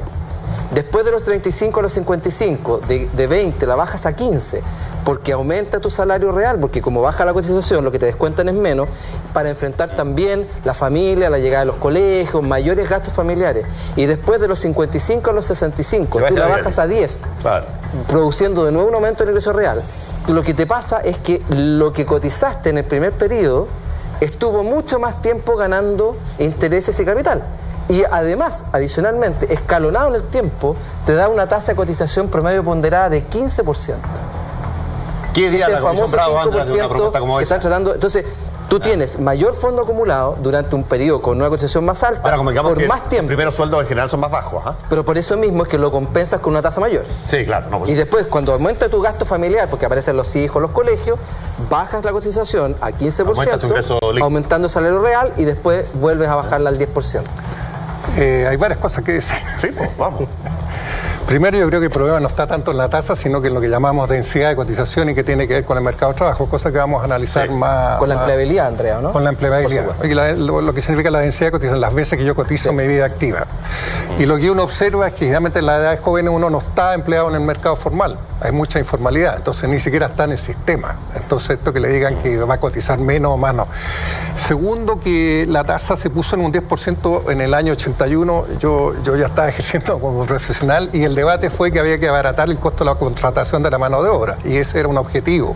O sea, una medida pro empleo, si tú quieres. Pro empleo, en el sentido de decir, va a costar menos contratar formalmente la mano de obra porque ahora hay que pagar menos en cotización para la previsión, y ese 10%... Se pagaba 25, 30%, claro, por eso, digamos, en ese rango. Sería 10 más 7 para la salud, más las comisiones, era bastante menos que 25, y ese fue el criterio que se utilizó. No era una cosa que... No, pero ¿por qué 10, no 8? Podría ser. Punto. Está bien. No es mi punto, pero lo que pasa es que también había un cálculo de decir, bueno, tiene que haber un monto que daba un 4%, que era lo que se estimó entonces de rentabilidad. Uno podría alcanzar una pensión significativa a los 65 años, que era la edad de jubilación entonces. La tasa de reemplazo hay varios matices. Claro, ese haber sido cuando calibraron el modelo, la tasa... Pero mira, esto es meter al comportamiento del individuo para adquirir una pensión en una ecuación financiera. Y yo creo que eso es un error. Es lo que he tratado de discutir en la Comisión Bravo en muchas cosas. No es una cosa de que uno... Hay que entender la vida de una tal, como dijiste tú, el ciclo de vida. El ciclo de vida es más complejo que sencillamente cotizar o no cotizar. Es sencillamente, ¿me eduqué, no me eduqué? ¿Dónde me eduqué? ¿Qué puedo hacer con mi educación? O sea, hay un montón de limitaciones que te están restringiendo tu capacidad de poder participar en lo que te están ofreciendo en este momento como la única forma de financiar tus pensiones, que es el mercado de AFP. ¿Algo sobre esto quieren agregar o avanzamos a otros términos? Yo diría que también recordando cuando se arma la arquitectura del sistema, de hecho, en la ley está establecido que si tú no expresas opinión, el mecanismo te mira tu edad y te asigna un fondo. Si tú no dices nada y empiezas a hacerte cada vez más viejo, te va pasando. Automática. De hecho, yo creo que cerca del 53% de los cotizantes está por emisión en el CE, que quedó existiendo la posibilidad. Dependiendo por default, pero la mayoría está efectivamente en el C. Correcto. La mayoría no dice nada. Claro, si los jóvenes no dicen nada, los ponen en el A. Exacto. Oye, pero yo creo que hay un tema fundamental, que es el tema de la información. Porque realmente cuando tú puedes, por ejemplo, cuando tú compras pan, yo pruebo rápidamente la calidad del pan. Si el pan no me gusta, voy a la panadería al lado y me compro otro pan al día siguiente. Entonces tengo la experiencia de la calidad, la experiencia de la compra repetida, que hace que el mercado funcione bien para un pan. Pero hay muchos otros mercados, probablemente la mayoría, donde eso no ocurre. Un mercado que es patético en eso es el mercado de la salud. Y eso es dramático, porque hoy día nosotros que estamos acá, que somos súper educados, que somos expertos en temas financieros, etcétera, tenemos enormes dificultades para poder escoger un plan de salud. No son comparables. O sea, no son comparables, realmente uno no puede entender cuál me está ofreciendo más, cuál menos. El vendedor tampoco sabe mucho porque es tan complejo todo el sistema. Entonces, el vendedor te quiere vender el plan. Claro, entonces hemos armado un sistema en el cual se supone que el consumidor sabe escoger bien. Y realmente hay muchos casos como ese donde el consumidor falacia en el caso de la ISAPRE y de la AFP. Sabe escoger mal, ¿eh? Y no sabemos escoger, ya, no pero tenemos en este información. caso tú dices, incluso un experto financiero sería incapaz de comparar porque no son comparables. Es que yo he tenido la experiencia de primera mano, digamos. Yo trato de escoger la cuestión, me ofrecen cosas para cambiarme y es tan difícil que en realidad tú no puedes comparar objetivamente. Me cuesta hacerlo para un crédito hipotecario, que es muchísimo más simple que un plan de salud. Y ya me cuesta hacerlo porque tenéis que sumarle los seguros, las cuestiones. No, por supuesto. Súper complicado. Y eso pasa en otros mercados también. De hecho, uno de los debates que hay en la reforma de las ISAPRE es avanzar hacia un plan único, que tú sepas realmente que cualquier seguro te está ofreciendo por lo menos un paquete único de prestaciones, porque lo que hoy día no sabes qué es lo que estás comprando. Tú tienes que ser bastante joven para que te ofrezcan cambiarte en la ISAPRE, porque ya no hay forma de que uno se pueda cambiar, porque lo más probable es que uno tenga un deterioro, por supuesto, así que tienes que ser bastante Además, joven. peor, hay menos competencia porque ni siquiera te puedes La cambiar. editora es bastante joven y hombre. Bueno, adicionalmente, claro, por supuesto. Ahora hay otro sector de decisiones de largo plazo en que se produce justamente esta asimetría. Dale, Tom. En educación superior. Claro. Te fijas, me recuerdo siempre el presidente Lagos repetía esta frase de que cada 10 niños que llegaban a educación superior, yo creo que 7 de ellos eran primera generación de su familia que lo hacían. Entonces, ¿qué ocurre? Efectivamente, con esta tradición de un Chile con poco acceso a educación superior, tener un cartón en la mano era el pasaporte de una vida buena. Se ha masificado la educación superior y, por tanto, de familias que no han tenido hijos, ninguno de ellos ha entrado a la universidad, ninguno de los padres fue a la universidad, cree que efectivamente ese cartón que está obteniendo en esa universidad es igual que el de otro. Hoy día yo creo que tenemos decenas de miles de jóvenes educándose en universidades no acreditadas. ¿Okay? Creyendo, tal vez con la esperanza de que su cartón va a valer lo mismo que si estuviera siendo egresado de la Universidad de Chile o de la Universidad Católica. Debido a una sociedad en la cual la educación superior ya se masifica, esa simetría de información ya desaparece. Pero hoy día todavía está esa sensación, señor Lavín, de que fui engañado. Como que me prometieron que teniendo este grado académico iba a vivir una vida buena, como vivieron los egresados de los años 70 o los años 80. Pero volviendo, solo para terminar el tema volviendo al tema del mercado de las pensiones, fíjate que lo que se prometía en términos de producto era 70% de tasa de reemplazo. Tasa de reemplazo, hay que explicar eso. ¿Ah? Paremos ahí. ¿Qué? Tasa de reemplazo es respecto de tu último sueldo. ¿Cuánto vas a ganar de ese sueldo? No necesariamente el último, puede ser de los últimos 10 años. Hay distintas medidas, pero pongámosle el último sueldo ya, que... 70%. Ya, 70%. O sea, si ganas 1 millón, vas a ganar 700. Claro, y que tú podías retirar con 700 como renta vitalicia. Entonces, ese es el producto que te vendían, pero nunca te explicaron cómo había que comprarlo. Claro. ¿Ah? Y claramente las condiciones de comprarlas eran distintas. Se puede comprar ese producto, pero es más caro.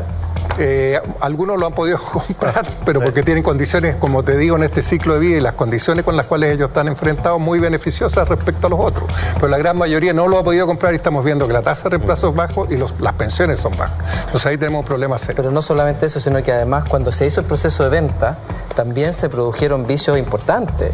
A mi padre, que todavía está vivo, le fueron a ofrecer a los 55 años de edad, le fueron a ofrecer que se había ganado un bono de reconocimiento y que por lo tanto se podía jubilar en ese minuto con un bono de reconocimiento del Estado, porque el nivel de desorden que había con el tema de las cajas era tal de que era muy difícil identificar trabajador con dineros acumulados. Por lo tanto, se hizo alguna fórmula que yo no la conozco, pero que significó que llegaron a tocar el timbre de mi casa y un señor le dijo: señor, usted tiene la posibilidad de jubilarse hoy día a los 55 años. Usted tiene acumulado en este bono de reconocimiento tal cantidad, y le hicieron un cálculo. Yo era muy chico, pero algo recuerdo de eso, y mi papá a los 55 años se jubiló.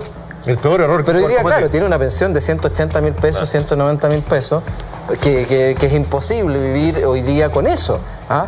O sea, es completamente Falta imposible. información. Oye, pero Falta información. hablando de información, ayer, bueno, yo llegué a un viaje de Australia, así que si estoy un poquito dormido y poco atento, me perdona, usted, panelista, No me se preocupe, perdona. nosotros lo vamos a despertar aquí, Andrés. Además, Australia aquí. Pero ayer, leyendo, para ponerme al día, leyendo el Mercurio, en la página económica salía la rentabilidad de las AFP, y cuánto han perdido en los últimos, desde el 2007 hasta el 2012, cuánto han dejado ganar por no haber invertido en la mejor AFP, y cuál era la tasa, la comisión y la tasa de retorno que habían dado. Con esa es información, pero con esa información yo no sé qué decisión tomar. Yo como un ciudadano Porque común... no sabes lo que va a pasar en el futuro. Claro, El pasado. me tengo que ir a la mejor, a la peor. El pasado ganaste o perdiste ya. No. Entonces yo te digo, tenemos, como dices tú, hay una- una falta de información tremenda en esto. Vámonos a tanda, hay un montón de variables que no vamos a tener tiempo de comentarla. Vamos a corte y volvamos con... A ver, seleccionemos inflación, Banco Central, tasa de interés probablemente, Macroeconomía. macroeconomía, y después le ponemos la lupa al modelo económico, este modelo controvertido que está ahí en cuestión. Vamos a corte y regresamos al tiro en La Cultura Verdad. Vamos a ver.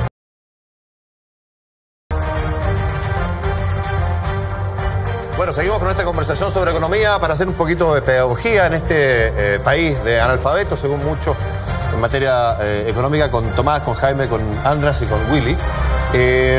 Decía yo, pendiente a un montón de variables. Tomemos la inflación, que es una súper relevante para definirla, para definir el rol del Banco Central y qué es toda la tasa de política monetaria.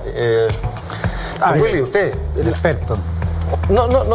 A ver, la inflación finalmente corresponde a los cambios de precio, a las alzas de precio o a las bajas de Variaciones de precio. precio, Inflación cuando sube, deflación cuando baja.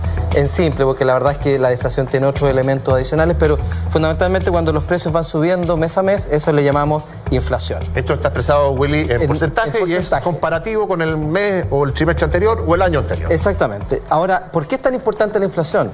Porque hay muchos indicadores de la economía que están amarrados a lo que pase con la inflación. Por ejemplo, la unidad de fomento. Por ejemplo, algunos salarios, por ejemplo, hay varias cosas que Los están... arriendos, las que- universidades. Todo lo que está expresado en UEF está amarrado a Indexado. cómo va variando la inflación. Por lo tanto, eso es una de las 3 o 4 variables claves que se llama la economía, que es inflación, tasa de interés y 2 o 3 cosas más que son relevantes desde el punto de vista de cómo mueven la economía. Y el Banco Central es la institución responsable de cómo se mueven esas variables, de medirlas, cuantificarlas y hacer las advertencias cuando se escapan mucho. Y para eso el Banco Central tiene herramientas para poder controlar esos precios. ¿Por qué suben los precios fundamentalmente? Porque la demanda por los bienes y servicios es mayor que la oferta de bienes y servicios. Si yo tengo una panadería, como estábamos delante, y yo produzco 100 kilos de pan al día, cobro un precio X. Si de un momento a otro, en vez de 100 kilos, me demandan 150, mi capacidad de producir 50 más rápido es bastante limitada. Por lo tanto, ¿qué es lo que hago? Subo precios. Eso se llama inflación. Pero que la demanda crezca es uno de los motivos de la inflación. Ahora, ¿cómo se controla la demanda? ¿Cómo hacemos que la demanda no produzca esta presión al alza de la inflación? Fundamentalmente con una herramienta que tiene el Banco Central, que se llama la política monetaria, la tasa de interés. Fundamentalmente con eso. ¿Qué es lo que hace el Banco Central? Dice, si la gente está gastando mucho, yo tengo que hacer que la gente gaste menos. Espérate, está gastando mucho y eso es malo, ojo, porque eso le genera presión a los precios Suben empiezan los a precios. subir y al final lo que termina por pasar es que la plata que tú ganas Vale menos. Vale menos. Vale menos. ¿Verdad? Entonces, Para exacto. explicarlo en simple. ¿Y qué es lo que dice el Banco Central? ¿Sabe qué? Yo voy a hacer que la gente gaste menos. ¿Cómo lo hago? Con esa intención. Con esa De que los intención yo sueldos subo la tasa de interés. Sigan pudiendo comprar lo mismo. Exactamente. Yo subo la tasa de interés. El mecanismo es bastante más sofisticado porque lo hace a través de papel, es una cosa bastante más sofisticada, pero en el fondo el Banco Central da ciertas acciones, ciertas herramientas y hace que la tasa de interés suba. Cuando la tasa de interés sube, las personas en el día a día se dan cuenta de lo siguiente, que aquellas que estaban financiando con crédito, con la tarjeta de crédito, iban a comprar, se les hace más caro el consumo. Por lo tanto, tienen que obligadamente consumir menos. Cuando sube el Banco Central, Willy, para ponerlo en ejemplo, van subiendo conforme pasan las semanas y los meses. No es al tiro. Pero las tasas cortas que se llaman, las tasas de interés de tarjetas de crédito. La tarjeta de crédito, la línea de crédito, el crédito de consumo, todo eso. Correcto. Y la gente, por lo tanto, gasta Sube el menos. precio del dinero. Aquí hay una forma de explicarlo Y le sube el maravillosa. crédito a las empresas también, el costo del crédito. Es que para las empresas la inversión se les hace más cara. Se hace más porque, por lo tanto, también disminuye la inversión, que es un elemento que no deseado. Pero en eso yo una vez le escuché una explicación magistral a Tomás, que en el fondo la movilidad de las tasas de interés no es como el precio de las bombas de benzina. que sube el precio de la benzina o baja, se sube un bombero a una escalera, cambia un número y ya bajó o ya subió. Claro. Las tasas de interés tienen un rezago mucho mayor. De pueden pasar 6, 3, 4, 5, 6 meses en que se note. Por eso que el Banco Central tiene mueve como un transatlántico con las tasas de interés, porque cada vez que quiere girarlo, hace ciertas cosas, pero la verdad es que hasta que se materializa pasa mucho tiempo. Pero los agentes económicos se dan cuenta que si el Banco Central sube la tasa, en algún momento, hoy día, la gente algo intuye, me va a pegar. Entonces empiezan a moderar su gasto. Al moderar el gasto, la demanda cae y por lo tanto las empresas no se ven enfrentadas a tener que subir los precios. ¿Te fijas? Y de esa manera los crecimientos de los precios empiezan a ser mucho más suave, mucho más moderado, y con eso, una herramienta técnica, el Banco Central logra controlar la tasa de interés, a través de la tasa de interés logra controlar el ritmo de crecimiento de los precios. Ahora, hay una cuestión de la expectativa que es súper interesante en lo que menciona Guillermo, que, por ejemplo, en el caso de las bencinas, ¿tú te acuerdas que el año pasado... A mí me parece notable lo que mencionó Willy, pues la bencina es un tema que a mí me preocupa. El año pasado hubo un aviso de que iban a subir los precios de las bencinas por algún motivo, y hubo una especie de corrida que todos fueron a llenar. Y bidones. Y hubo algunos que aprovecharon, algunas personas que vendían, digamos, y subieron los precios. Hay libertad de precio, entonces pueden llegar y subir los precios. Sí, claro. O sea, imagínate que pasa esto de que nosotros creemos que mañana va a haber escasez de harina. Si nosotros, ¿qué vamos a hacer? Vamos a partir a comprar pan y comprar un saquito de harina por si acaso. ¿Y qué es lo que hacemos como conjunto? Hacemos subir el precio. Eso es expectativa, eso es inflación. ¿Ya? Y cuando todos creemos que los precios empiezan a subir y compramos rápido, porque estamos apurados antes de que los precios suban por comprar, entonces nosotros mismos vamos generando inflación. Y lo que hace el Banco Central es tratar de alinear las expectativas para decir, mira, cálmense un poquito. La meta de aquí a 2 años, a 3 años, es que vamos a estar entre un 2-3% de subida de precios generalizada.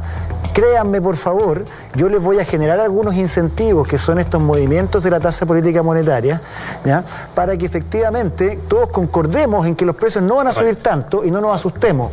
Porque si nos asustamos, ¿cierto?, nosotros mismos nos generamos un daño a través de esta inflación. La inflación tomarse medida a través de una canasta de productos que confecciona el Estado, digamos. El INE en este caso. Y la actualiza cada 5 años. Y la actualiza cada 5 años, y hay algunos precios que cuando suben o bajan impactan menos, y otros al revés, que impactan más, que son más relevantes, como el precio del pan probablemente. Y los combustibles. Y los combustibles. Y los combustibles me interesa mucho porque todas las semanas en Chile estamos afectos a una noticia que es buena o mala dependiendo. ¿Va a subir el precio de la benzina o va a bajar el precio de la benzina? Los días jueves. Los días jueves, y esa es para entenderlo, una señal de precio. No es que la ENAP fije el precio de la benzina en Chile, se vende a este precio. Claro, lo que sí le va a vender más caro a los distribuidores. Claro, cada distribuidor después ve a qué precio vende, digamos. Claro. Pero claro, en el caso de la ENAP, mira el precio al cual se están transando. La ENAP refina en Chile. Lo refina, y el precio al cual le vende a nivel mayorista es el precio al cual se transan esos refinados en el Golfo de México. Perfecto. Y semana a semana, efectivamente, va transmitiendo eso. De hecho, cuando ocurrió el último huracán... ¿Por qué nos pega tanto a los chilenos? Porque nosotros importamos 90 y fracción por ciento del combustible que consumimos. De tal suerte que no tenemos ningún nivel de manejo del precio, salvo someternos a la regla del precio internacional. Somos tomadores de precios. Somos tomadores de precios. Así le llamamos. Claro. Claro. Eso claro, pero efectivamente cuando la ENAP... Y es un factor relevante de inflación, digamos. Y aquí hay una responsabilidad, yo insisto, y debe ser por mi sesgo de haber pasado por los medios escritos. Acá hay un sesgo también de la forma en que comunicamos a través de los medios de comunicación. En el periodismo, fundamentalmente, cuando se partió con estos anuncios los días jueves, empezó a hacer una rutina, y voy a explicarlo de una forma bien brutal, pero... Yo di una pelea enorme en el Mercurio cuando estuve de editor para tratar de que el titular que se ponía IPC de marzo fue 0,3% se corrigiera. Porque todo el mundo dice, pero IPC de marzo, tú mira cualquier titular, IPC de marzo 0,3%. Entonces yo, en esta cosa media ingenua, le dije, no es el IPC el 0,3%, es la variación del índice de precio al consumidor. Y me dijeron, ya, pues, colócalo en un título. Claro. A ver, ¿dónde entra eso? Entonces, hay un elemento simplista desde las comunicaciones que nos ha obligado a la profesión a tener que explicar cosas, traspasar cosas, como por ejemplo que en la ENAP no es que suban los precios en la ENAP, es un precio de referencia, pero que hay libertad de precio. La gente hoy día, los días jueves, cuando se anuncia, mercado, está esperando que suban o bajen, y uno llega a la bomba de cine y dice, oiga, pero si me dijeron que iba a bajar y usted lo tiene igual. es porque no hemos sido capaces de explicar. Puede que ese bombero haya comprado a precio antiguo y no haya vaciado Pero el lo tanque más todavía, probable, claro. sí, lo más probable, si la benzina entra todo y se mezcla todo Dos abajo. cosas en relación a todo lo que hemos conversado. Uno, en relación al tema de subida de precios e inflación. Hay una cosa que se llama inflación de demanda, y que la explicó muy bien Willy, pero hay también inflación de costo, que tiene que ver más con la benzina. A nosotros puede ser que el precio del petróleo siga igual, pero no sube el dólar, o sea, se nos deprecia la moneda, también es posible que a la larga va a subir la benzina. Importamos en dólares. Porque importamos en dólares nosotros. Claro. ¿Ya? Y el que no, y si nosotros no nos han reajustado de acuerdo al dólar, nos va a costar más la benzina. Entonces, hay inflación de costo y inflación de demanda. Esa es una cosa que creo que... El otro factor que incide, como dice Andrés, es el precio del dólar. En general los costos. Claro. Pueden haber otros, Salarios puede ser. Pero yo te quiero dar un ejemplo muy claro de la importancia que tiene la inflación, la indexación y los activos. Yo vengo de varias generaciones atrás, más jóvenes que todos los panelistas. Y un poco más de cana. Soy más decano. Y antiguamente tú comprabas una vivienda a un interés nominal fijo. ¿Ya? Que no había UEF y no había tasa de interés sobre la UEF. Tasa de interés fija. Pero qué maravilla. Claro. Si era baja. Entonces, ¿qué pasa? Tú compras y había inflación de 30. No era baja. Era habitual 25, 30%. Ya. No, eran bajas a veces. Así, ya. Entonces a ti te reajusta, el sueldo sí era indexado. Correcto. Entonces la recomendación que te hacía, y te lo digo porque se lo hicieron a mi padre cuando llegó a Chile en los años 41 y los 50, cuando compró vivienda, es cómprate una vivienda porque no la vas a pagar. Y no es que no la pague, pero paga mucho menos que el valor real. ¿Por qué? Porque compraba la vivienda, se la reajustaban conforme a un interés nominal fijo y su salario con la inflación del 30% subía mucho más y al final lo que pagaba la proporción de eso se corrigió después con la UEF, con las letras hipotecarias y con muchos otros instrumentos. Entonces ahí tú tienes un ejemplo muy importante, que es la inflación, la importancia de la indexación, no solamente de los salarios, sino que de los activos físicos y financieros, para que realmente hayan los precios de escasez que la economía debe manifestar. Ahora hay una cosa importante, yo creo, señor Lavín, en términos de este tema de cómo la tasa de interés, que explicaba Willy, afecta el comportamiento de las personas. Porque si usted se fija, señor Lavín, si yo lanzo este lápiz, le cae en la mano. Me cae en la mano y puedo predecir efectivamente dónde va a caer. Puedo repetirlo. ¿Qué velocidad más o menos? ¿Qué impacto? De hecho, si usted fija, hay tipos que se han dedicado a esto varios miles de años. De hecho, si nosotros fuéramos biólogos, podríamos hacer experimentos para poder ver qué tan acertadas son nuestras predicciones. Pero en economía no es tan fácil hacer experimentos. Entonces, ¿qué es lo que hacemos en economía? En economía es como los que estudian los terremotos. Tenemos que esperar que ocurra un terremoto y vamos a mirar qué ocurrió allí. Y en el mundo hoy día ha pasado un fenómeno muy inusual. Esto es tasas de interés prácticamente iguales a cero. Que no reactivan. En Estados Unidos, en Japón. Bueno, de hecho en Japón es ligeramente negativa la tasa de interés. En Brasil también. Un rato más o menos largo. ¿Te fijas? Entonces vamos a mirar allí y decir, oye, pero mira, espérate, han bajado la tasa de interés a cero y esta economía no se reactiva. Perdona, hay que suponer entonces, Tomás, que la tasa de interés cuando es muy baja, el dinero es muy barato, digamos, y por ende es conveniente endeudarse, gastar, comprar, y por ende se reactiva, pedir crédito, y se reactiva, florece. Pero eso no ocurre pese a que masivamente en el mundo las tasas son bajas. ¿Y cómo te explicas eso? Bueno, ese es el problema, no. Eso es lo que nadie sabe explicar. Eso tiene que ver muchas veces con las oportunidades de inversión. O sea, la gente que demanda dinero son aquellos que tienen un proyecto de inversión súper interesante. Entonces, si yo tengo, ¿para qué voy a pedir plata prestada si no tengo un proyecto de inversión muy interesante? Entonces, eso es una parte importante. Pero yo quiero volver a lo que mencionaba Tomás de los experimentos. Hoy día hacemos experimentos en economía. Y lo llamamos experimentos sociales controlados. Y estamos tratando de avanzar en teoría económica en cosas muy pequeñitas, no resolvemos grandes preguntas, pero lo que hemos podido avanzar es justamente en responder, por ejemplo, cómo funciona un programa de empleo en particular. Y nosotros efectivamente experimentamos un poquitito, tratando de asignar a personas a ciertos tipos de tratamientos, ciertos tipos de programas y otras a otras, y hemos logrado aprender cosas nuevas a partir de utilizar lo que han hecho las ciencias duras, digamos, por siglos, que nosotros recién lo estamos incorporando en la economía, pero lamentablemente a nivel macroeconómico no podemos hacer experimentos. Es muy difícil y muy costoso y lamentablemente tenemos que ir avanzando, digamos, un poco mirando la historia y con mucha intuición. Y el problema es que las intuiciones a veces cuesta mucho ponernos de acuerdo y además fallan, digamos, entonces eso es muy complicado. Pero mira, ¿tú sabes por qué los bancos se llaman bancos? Vamos con esa... ¿Tú sabes por qué los bancos se llaman bancos? No, la denominación cero que hacen los bancos, que es captar barato y prestar caro, digamos. ¿Quién lo hacía? Muy simple, lo que pasa es que, mira, en la época... No hay negocio. En la época medieval donde se producía el comercio, los comerciantes iban de un feudo a otro. Y los señores feudales, una de las cosas que tenían es que su feudo se transaba con sus monedas, Correcto. que tenía la cara del señor feudal y el sello del feudo, por eso tienen cara y esa sello. moneda valía ahí nomás. Y valía ahí nomás y era en valor intrínseco, que eran de oro y plata. Correcto. Entonces tenían el valor, pero solo valían ahí. Y por lo tanto, cuando se empezaba a producir el comercio hacia otros feudos, resultaba de que las monedas de aquí no funcionaban acá y las monedas de acá no funcionaban acá. Aparecen las familias lombardas y empiezan a ofrecer intercambiar monedas de un feudo por otro. Y eso lo hacen arriba de una banca, parados, y ellos vociferaban que cambiaban monedas. Entonces, cuando alguien necesitaba algo, decía, anda al banco. Ahí donde está el tipo del banco, él te va a cambiar moneda. Cambia. Ese es el origen el origen del bancario es de una casa de cambio. Al final. Absolutamente. Y la bancarrota, y la bancarrota. Y la bancarrota es cuando se la quebraban porque se caía por el peso. ¿Ah?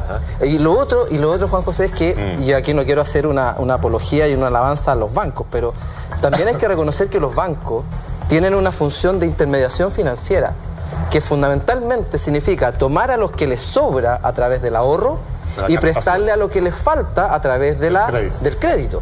Por lo tanto, ¿qué es lo que hacen los bancos? Minimizan la cantidad de transacciones que tendría que hacer una persona que necesita plata para ir a preguntarle a cada uno quién tiene la cantidad de plata que uno necesita. O al revés, minimizan el costo de transacción de una persona que le sobra plata y que quiere prestarle a alguien y tener que ir a preguntarle uno por uno, usted cuánto necesita, usted cuánto, y buscar a aquel que más le convenga. Los bancos tienen ese rol.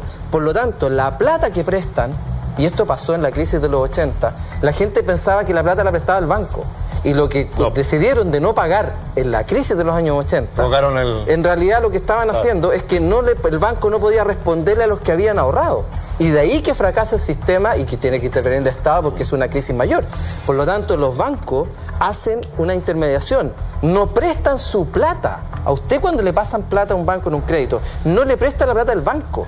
Se la presta porque se la tomó a otras personas a través del ahorro y se las prestó a usted porque le faltaba. ¿Y si usted es un deudor riesgoso, le va a prestar más caro que a otro? Por supuesto, porque tiene que enfrentar la probabilidad de que esa persona no pague y ahí el banco tiene que ponerse con su patrimonio. Por eso también hay una exigencia patrimonial y hay indicadores que los bancos tienen que cumplir para poder dar solidez y respuesta a los ahorrantes. Oye, nos quedan como 15 minutos. Yo había dicho al iniciar que íbamos a poner en la lupa, en el banquillo de los acusados, si es que merece estarlo, no sé. Hay quienes sostienen que absolutamente y que merece ser condenado, es más. El sistema libre de mercado, nuestro modelo económico que rige en Chile, yo decía a lo mejor una frase que no tiene sustento, que rige desde mediados de los 70 con pocas modificaciones hasta el día de hoy en el país, que algunos llaman hiper libre mercado en Chile, que tiene o que tuvo evidentes ventajas, que implicó la posibilidad de reducir muy fuertemente la pobreza, la extrema pobreza, pero que tiene limitaciones a la hora de, no de crear, pero sí de distribuir riqueza. ¿Cómo miras tú el mercado, Andrés? El sistema de mercado que tenemos en Chile. Bueno, yo creo que aquí han habido varios experimentos. La instauración del libre mercado, y como bien recordó Willy con la crisis de la deuda, fue catastrófica, porque no teníamos los instrumentos regulatorios. O sea, tú no puedes dejar operar los mercados libremente porque sí. Y además ahí en términos macro se cometió un error en el mercado de la divisa, que es decir que la fijaron a 39 pesos, si tú te acuerdas. Sí, claro. Parte de la deuda de la cual hablaba Willy, fue una deuda que venía al exterior y cuando empezó la devaluación ahí no hubo cómo se pagaba. Entonces, primero yo te quiero decir que hay bastante regulación y se ha aprendido mucho la regulación en el caso chileno. Entonces, si bien operan los mercados, operan con las superintendencias que han ido aprendiendo su rol y cada vez en forma mejor. Y de hecho, Tomás ya dio algunos ejemplos en el área financiera. Yo creo que ha sido un error muy grande meter al mercado en dos áreas fundamentales. Y esas son las que yo creo que debieran preocuparle a este país, que son las AFP. Que no creo que debiera haber mercados de cuentas de ahorro individuales obligatorias como sistema de pensiones. Esa ha sido mi posición. Tu definición, Andrés, perdona, yo la leí pero no la recuerdo. ¿Es un sistema de reparto o mixto? Mixto, el mío es mixto. Lo que yo planteé como posición B en la Comisión Bravo, pero no vamos a eso. Yo voy a que no creo que haya que tener cuentas de ahorros individuales, un mercado de cuentas de ahorros individuales. Eso no es un sistema de pensiones y podemos elaborar en torno a eso. ¿Ahora para atrás o ahora nunca? O sea, yo creo cambiar un mecanismo como el tuyo, ¿significa de aquí en adelante o de aquí para atrás también? Porque si a mí me toman, yo me voy a encadenar al Ministerio de Hacienda si van a tomar mi plata. No, nadie está expropiando. No, me caigo. Ninguna de las alternativas es fruto de mi trabajo. Bueno, reconocimiento esperándote, Willy. No, claro, como de mi mamá. No, pero ya pasé la edad de jubilar. No, estoy a punto de jubilar. De aquí para adelante. De aquí para adelante. Es que no te entendía la pregunta. Pero estamos bien, porque yo, mi gran temor, Andrea, y perdona que te interrumpa, era de que efectivamente los derechos de propiedad adquiridos de aquí para atrás me los expropiaran. No, para nada. Pero si es de aquí para adelante... Por lo menos la posición mía, y entiendo... Yo voy a ser libre de elegir dónde quiero estar. Que la de varias y aún la del grupo Nueva FP tampoco es propia. ¿A ti te parece descabellado, perdón, Andrea, que te interroga en esto brevemente? Sí. Un sistema meramente o simplemente de reparto en Chile, de fondo común que se distribuya, atendía la progresión, sobre todo del envejecimiento de la población. Bueno, yo fui uno de los pocos que fui a hablar con la gente de Nomás FP que estaban propiciando la vuelta al reparto y todavía la siguen propiciando con gran apoyo de la Fundación Sola, la cual respeto mucho, pero yo creo que hay tendencias demográficas que te impiden que eso sea así. Claro, o sea, es viable en el pizarrón como lo fue la solución de Piñera en el pizarrón, porque si todos tenemos densidad de cotizaciones y todos tenemos... funciona. Y el sistema de reparto funciona, pero con tasas que vas a tener que ir haciendo creciendo de 10. Para explicar esto, corrígeme si no es así. Cada vez menos activos, más jubilados, mantenidos por cada vez más pasivos, mantenidos por menos activos. Mira, yo creo que al igual eso como dicen que hay analfabetismo financiero, en términos demográficos hay un analfabetismo tremendo, que yo creo que aún en las escuelas de economía. Creo que partir las escuelas de economía hablando de lo que es la población, cómo se estructura y cómo cambia su dinámica, es fundamental para entender las cosas que están pasando en el desarrollo. Pero no para el corto plazo. Cada vez más jubilados, pero para lo tuyo sí, van a haber trabajadores activos solo funcionan en el largo plazo. ¿Eso? O sea, para que funcione el sistema de reparto, tú tienes que tener muchos activos y pocos jubilados. Por eso, muchos jubilados y pocos activos no funcionan. Si tú lo operas desde joven el sistema, cuando eso existe y generas un muy fondo de reserva y lo inviertes bien, posiblemente hubiera funcionado el sistema de reparto. Por un tiempo largo. Claro, pero esos fondos son capturados políticamente, que es lo que se dice. Son usados por el gobierno para fines distintos a obtener rentabilidad. Pero hoy día, demográficamente, Andrea, hoy día, el 2025, aquí cerca, a la vuelta de la esquina, van a haber 2-1. La cantidad de personas de más de 60 años va a ser superior a la población de menos de 15. O sea, ya demográficamente el sistema de reparto hoy día está quebrado. Por eso te digo, la dinámica demográfica te indica que el reparto funcionaría, pero con parámetros que son totalmente políticamente no. El otro tema en que no debía meterse el mercado, uno era la AFP y el otro... El sistema de salud, de las ISAPRES. Las ISAPRES, esencialmente, perdona, yo porque creo... al final te discriminan, al final, ¿qué es lo que hace un mercado? Que no te discrimina por tu condición de salud, sino que te discrimina por riesgo. Y si tú eres muy riesgoso, te empiezan a cobrar primas mayores. Es que no es que opere, es un seguro, igual que un seguro del auto. El problema es un seguro de salud. Lo usan como seguro de auto, pero no es un seguro. Sino una persona que se puede poner. ¿Sabes lo más dramático del sistema de mercado? Que, mira, los sistemas de mercado hace más de 200 años que varios economistas y pensadores tenían claro cuándo el mercado no funcionaba y cuándo el Estado debía intervenir. Eso está escrito por 6... ¿Pero por eficiencia o porque éticamente no correspondía? Por las dos cosas. Porque no corresponde, porque son decisiones del Estado, porque tienen que ver con derechos y la discusión... Mira, ¿cuáles son los problemas hoy día? Los problemas centrales son salud, vivienda, educación. Y hace 50 años, ¿cuáles eran? Los mismos, y hace 100 años, los mismos. Y el punto es que en esos mercados que son tan importantes para todas las personas, ¿cierto? Hemos dejado que el Estado participe demasiado poco y el sector privado demasiado sin un control adecuado. Y eso ha generado un cierto descalabro y una falta de credibilidad en el sistema que tenemos instaurado. Porque si tú me dices que, oye, debemos tener un Estado que intervenga al mercado de los autos, ¿por qué? Pero puede estar lleno de imperfecciones de mercado. Es súper difícil entender si el auto está en buenas condiciones, cuál es el rendimiento. No es nada fácil. Hay información también. ¿Cierto? Pero ¿a quién le importa? O sea, si yo me equivoco en comprar mi auto, ¿a quién le importa? Pero si yo me equivoco en mi educación, es tremendo. Si yo me equivoco en mi familia. Exacto. Y además genera un costo para el Estado. Entonces, el problema de haber entregado, ¿cierto?, por varios años a una falta de control estos derechos sociales, estos problemas fundamentales de todas las sociedades, no solo en Chile, con tanta libertad de mercado, eso ha sido el gran pecado. Ahora lo que tenemos que hacer es ajustar esto y tratar de balancear un poco un sistema que sea razonable desde el punto de vista de que podamos tener un uso del mercado útil, pero donde la gente esté satisfecha y le crea a las instituciones, porque si no hay credibilidad a las instituciones... me produce una distorsión tu argumento, porque aquí hablamos de meterle más o menos mercado, que debe tener más o menos mercado el tema de la salud, cuando en realidad la cantidad de cotizantes en el sistema de salud es un 30%, 30. El 70% del Estado, el 70% más. Ya está regulado, o más. Sí, entonces aquí estamos hablando de cambiar una estructura de mercado que funcione un poco mejor o un poco peor para un nivel de población de este porte. Y sobre el 70 o el 80% el Estado supone que lo está haciendo súper bien y que no va a hacer nada. Probablemente la única razón por la que existe la ISAPRE es porque el Estado no fue capaz de abastecer. Yo creo que ahí es donde está el punto. Estamos hablando del financiamiento de la salud, que la salud todavía no esté operando bien, son temas distintos, o sea, pero yo coincido con Jaime que creo que en ciertas áreas del mercado no debiera estar presente en la fuerza que está en Chile. Discrepo, por supuesto. Y por supuesto, usted que es un liberal y a mucha honra, me imagino. Por supuesto, discrepo. Porque estudiamos en la misma escuela. Yo lo sé, y el señor Díaz También. Oye, eso es lo más divertido, que estudiamos la misma, escuchamos los mismos profesores, hicimos las mismas tareas y pensamos y tiraron para todos lados. ¿Ah? No, pero usted con don Tomás... Tomás fue profesor mío. Tomás, pero son de la misma edad usted. No, Tomás es mayor que yo. No había para qué decir eso. Pero mira la cantidad de canas que tiene. Oye, ¿Cómo decir que tiene más canas y más pelo? Yo discrepo. Oye, pero espérate, el gran cargo, Tomás, que se le hace al sistema, al modelo chileno, que tiene que ver con la inequidad, con que es eficiente para algunas cosas, pero muy eficiente en distribución y en generar niveles de equidad que sean aceptables por la población. Lo que hace es mantener o acentuar la distancia entre los que más tienen y los que menos tienen. Hay el dato ahí, que siempre está, lo tengo anotado acá, el 10% más rico en Chile gana 26 veces más que el 10% más pobre. ¿Cómo te haces cargo de ese cargo?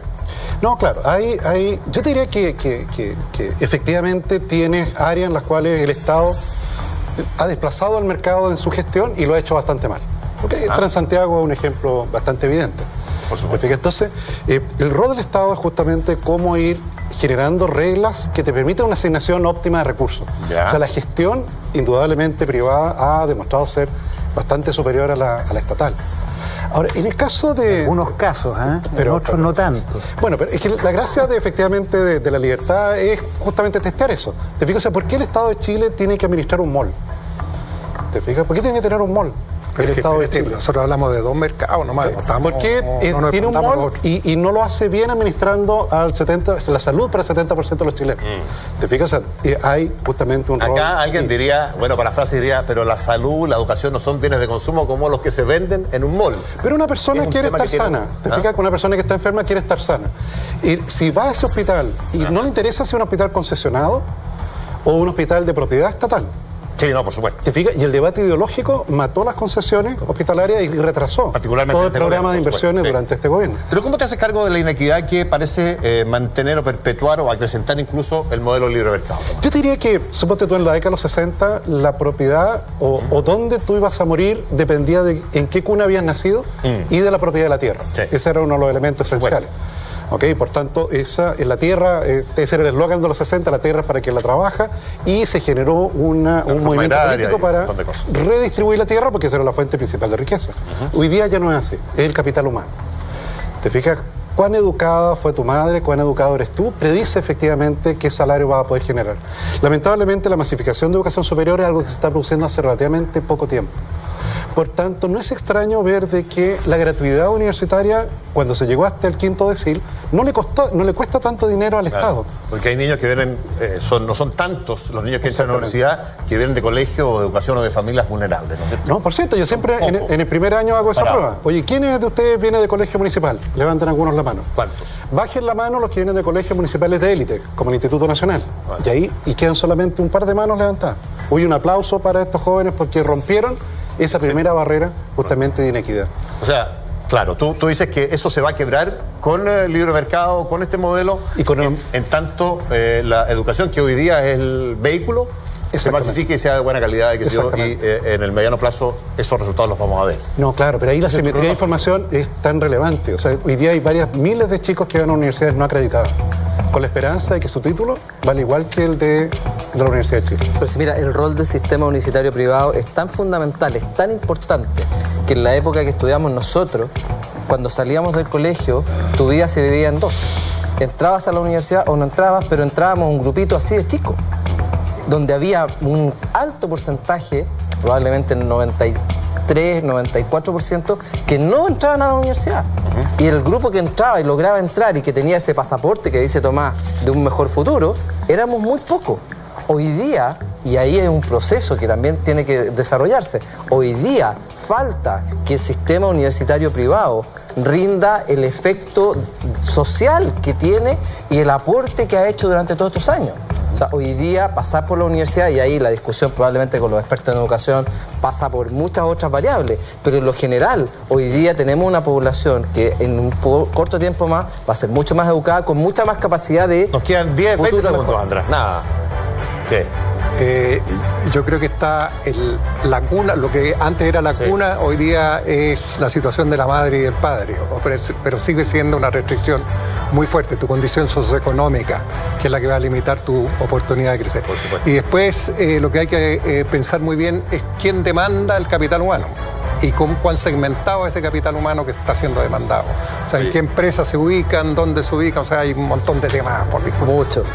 Por supuesto, me está soplando acá, necesitamos una segunda parte, quedamos con un montón de temas, una conversación muy atractiva, muy ilustrativa para mí y ojalá lo haya sido también para ustedes. Esa fue la intención de acá, de La Cultura Verdadera, para iluminar un poquito esta discusión, estos temas que son siempre tan difíciles en esta ciencia que vimos. No es tanto número, sino más bien una ciencia social que tiene que ver con la conducta, con los seres humanos, con las personas.